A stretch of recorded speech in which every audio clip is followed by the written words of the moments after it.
Sabi niya, ang ganda mo pala, bakit mukha kang...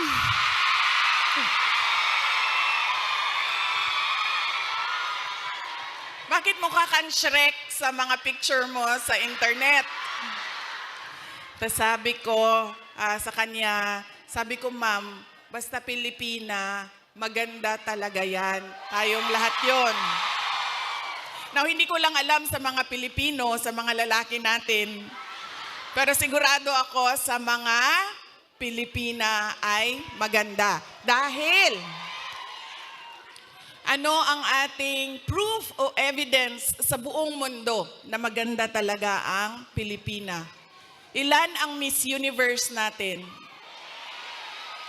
4. 4 ang Miss Universe na